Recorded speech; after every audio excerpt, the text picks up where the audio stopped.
The first time I met Mr. Talent was in the late summer of 1906 in a small, lonely inn on the top of a mountain. For natives, rainy days in these places are not very different from other days.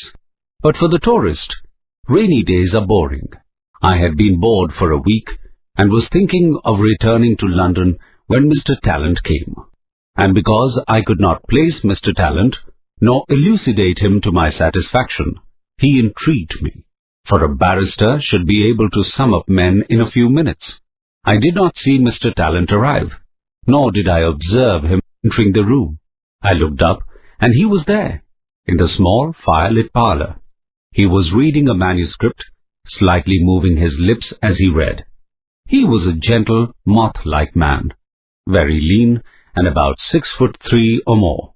He had neutral-coloured hair and eyes, a nondescript suit, limp-looking hands, and slightly turned up toes.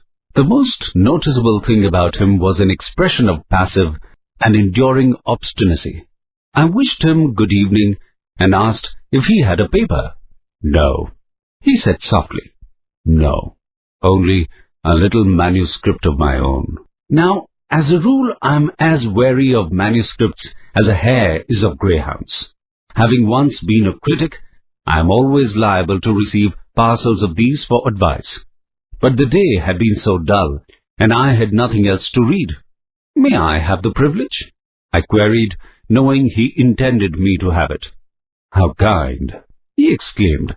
"A stranger, knowing nothing of my hopes and aims, yet willing to undertake so onerous a task?"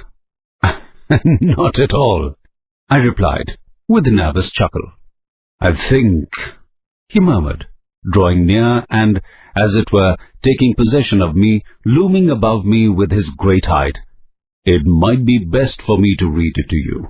I am considered to have rather a fine reading voice." Then he read.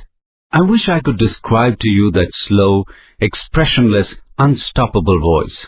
It was a voice for which at the time I could find no comparison. Now I know that it was like the voice of the loudspeaker in a dull subject. At first one listened. I took in all the first 6 chapters, which were unbelievably dull. I got all the scenery, characters, undramatic events clearly marshalled. I imagined that something would happen. I thought the characters were going to develop, do fearful things or great and holy deeds. But they did nothing. The book was flat, formless. He always said what one expected him to say. His slow, monotonous voice went on without a pause, with the terrible tirelessness of a gramophone. I tried to think of other things, but he read too distinctly for that. I could neither listen to him nor ignore him. I have never spent such an evening. The hours dragged on. At last, I weakly murmured, "Could we have a pause just for a few minutes? For discussion?" "Not," he replied, "at the most exciting moment. Don't you realize that now I have worked up my plot to the most dramatic moment? All the characters are waiting, attention for the tragedy." He went on reading. I went on awaiting the tragedy. But there was no tragedy. My head ached abominably.